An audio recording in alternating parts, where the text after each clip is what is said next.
Allah katakan di dalam surat Al-Baqarah, a'udzubillahi minasyaitonirrajim, yawaddu ahaduhum law yu'ammaru alfasanah.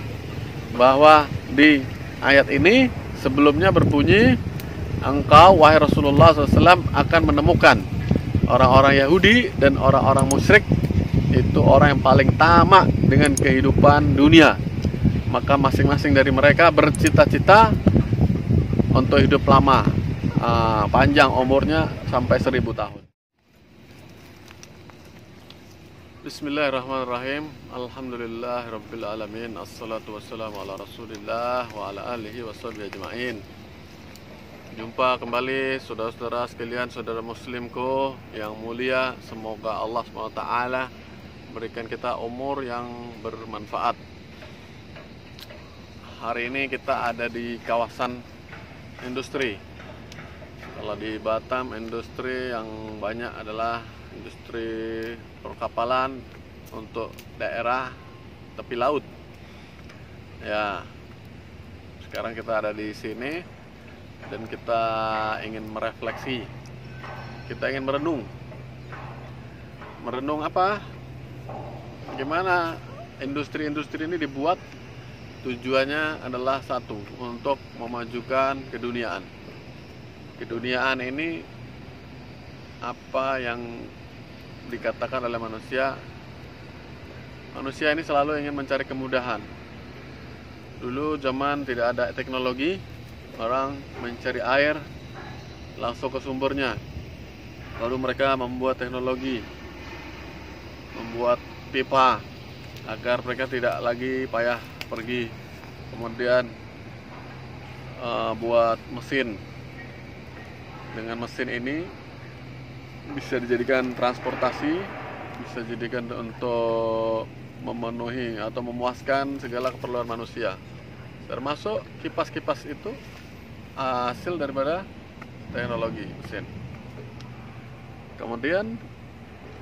Kemudahan itu hanya untuk keperluan sesaat saja ketika manusia hidup. Tapi setelah manusia itu mati, maka semua fasilitas-fasilitas itu tidak dapat membantu apa-apa, sedikit pun tidak akan membantu apa-apa. Maka ini adalah perkara yang tidak kekal abadi, yaitu benda mati.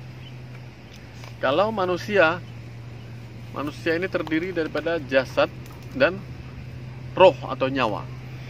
Nah, manusia yang tidak punya roh, maka jasad saja itu tidak hidup namanya. Maka jasad ini tidak akan berguna, tidak akan diinginkan oleh siapapun. Maka ia harus dikubur, ada yang harus dibakar ketika dia sudah mati. Begitu pula dengan roh kita. Roh kita ini juga ada nyawanya, ada kehidupannya. Nah, Rasulullah SAW katakan, masalul abdil ladzi yazkuru rabbahu wal ladzi la yazkuru rabbahu masalul hayyi wal mayyit.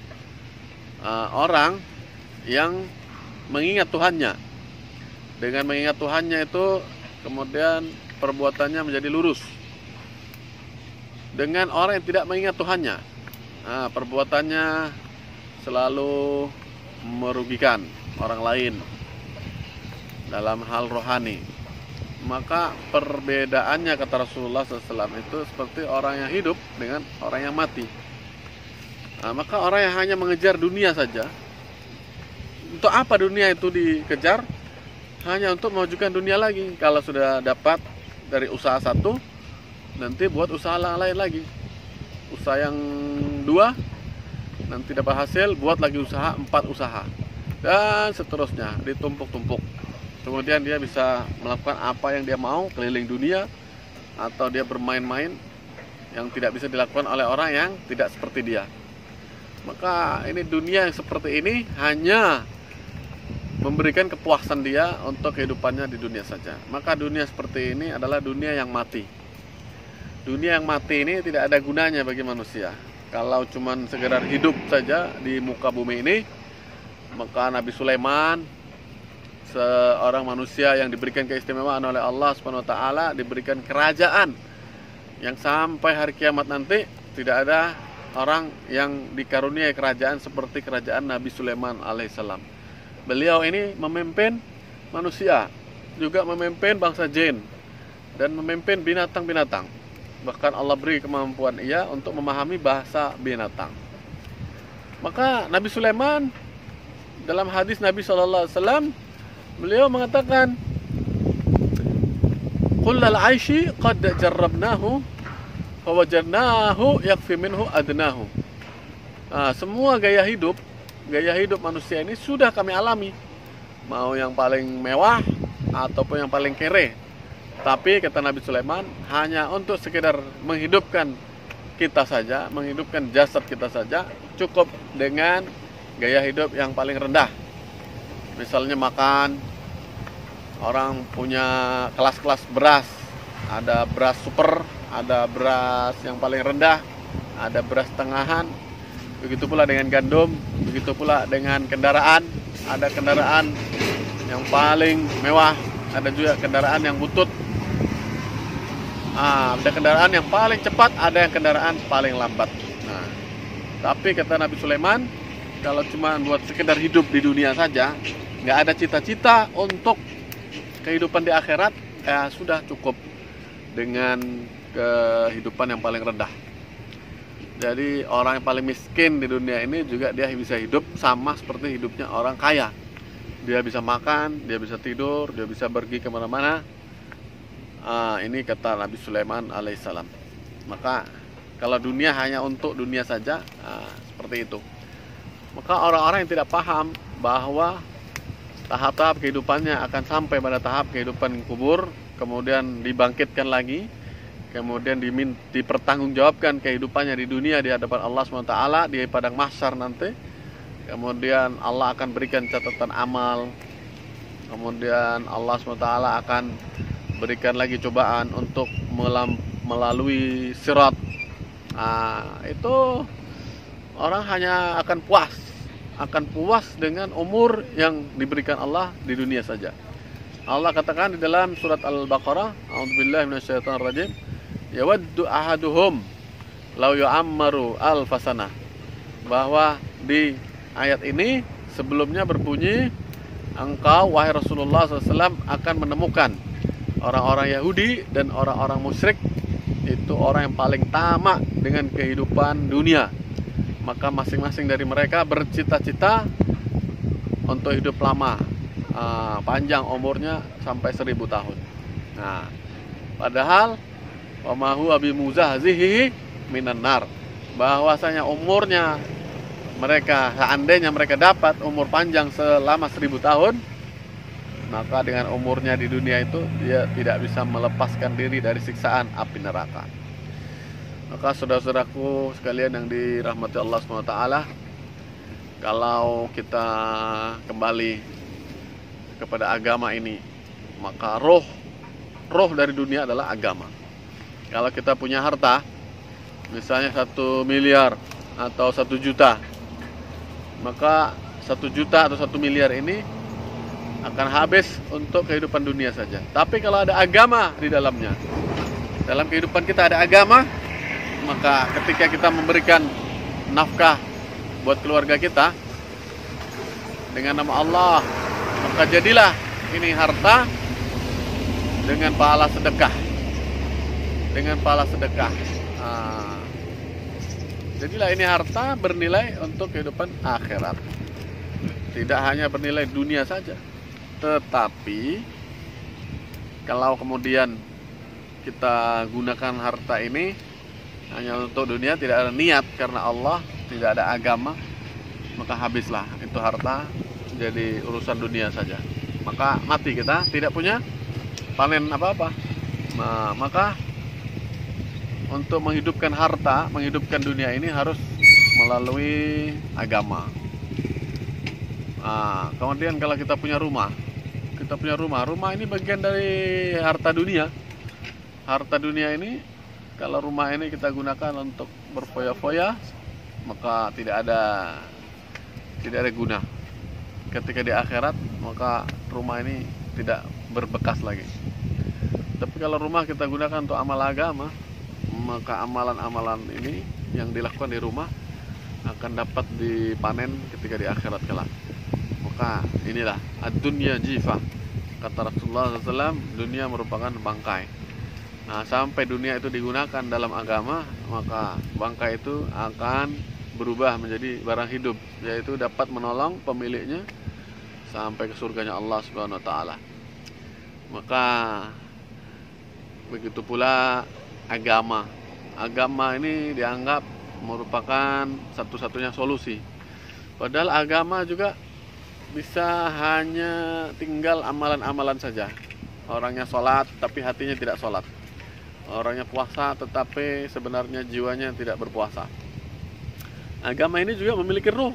Dia akan mati agama ini, tidak berbekas. Tinggal ritual-ritual saja. Kalau dia tidak ada ruh, ruh dari agama ini apa?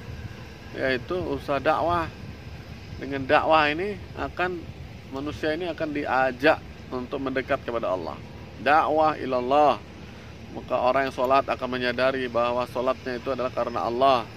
Dia berhadapan dengan Allah, dia sedang munajat kepada Allah Subhanahu wa taala. Jadi ia berhajat kepada sholatnya. Bukan yang penting sudah sholat. Begitu pula dengan sedekah. Banyak orang bersedekah, tapi cita-cita utamanya adalah untuk dipamer-pamerkan kepada Allah. Kenapa? Karena amal agama ini tidak ada rohaninya sama sekali. Maka ketika dia ikut ambil bagian dalam usaha dakwah, maka dia tidak mungkin mengatakan hal-hal yang tidak sebenarnya. Maka Allah SWT katakan, "Waman ahsanu qawlan mimman da'a ilallah." Kemudian Allah SWT katakan, dan tidak ada orang yang lebih bagus perkataannya daripada orang yang mengajak manusia kepada Allah. Kemudian Allah SWT juga katakan, "Ya ayyuhalladzina amanu taqullaha." Hai manusia, hai orang-orang yang telah beriman kepada Allah, bertakwalah kalian kepada Allah, wa qulu qawlan sadida, dan ucapkanlah, sampaikanlah perkataan-perkataan yang lurus. Perkataan yang lurus ini adalah bagian dari dakwah. Kalau orang sudah ambil bagian dalam usaha dakwah, tidak hanya beramal saja, selebihnya dia akan mencukupkan diri dengan melakukan ritual-ritual saja, ritual fisik semata, tapi tidak disertai dengan rohani. Adapun Rasulullah SAW telah memulai kehidupan agama ini dengan dakwah. Maka dengan dakwah inilah rohani kita akan menjadi baik. Rohani kita akan beriringan dengan amalan ritual fisik kita. Ini semua harus ada rohnya. Kita punya uang, rohnya adalah dengan agama. Kita punya harta benda, kita punya pekerjaan, kita punya pergaulan. Kita harus hidupkan agama di dalamnya, supaya semua unsur-unsur duniawi kita dapat membantu kehidupan kita di akhirat kelak. Nah, agama kalau dia tidak dihidupkan usaha dakwah, maka tidak ada lagi kehidupan dalam agama ini. Orang hanya cukup untuk apa? Untuk beramal saja. Maka jemaah sekalian yang dirahmati Allah SWT, maka insya Allah kita akan menghidupkan hidup kita ini, menghidupkan dakwah dalam segala aspek kehidupan kita. Di pasar kita buat dakwah, di rumah kita buat dakwah, di masjid kita buat dakwah, di mana-mana kita buat dakwah. Nah, kemudian dengan usaha dakwah ini ya, Rasulullah SAW kemudian mengembangkan Islam. Seandainya tidak ada dakwah, cukup Rasulullah SAW yang menyembah Allah, cukup Rasulullah yang menyembah Allah. Nah, tapi Allah SWT tidak menginginkan demikian. Maka kerja yang diberikan kepada manusia-manusia yang paling dicintai Allah, paling dimuliakan Allah, yaitu kerja yang diberikan, kerja terbaik yang diberikan kepada mereka. Apa kerjanya? Yaitu kerja dakwah. Nah, kerja yang menghidupkan hati manusia, yang menyebabkan manusia banyak mengenal Allah, banyak mentaati Allah SWT. Insyaallah. Ya, semoga kita menjadi bagian daripada penyebaran agama ini dengan usaha dakwah. Assalamualaikum warahmatullahi wabarakatuh.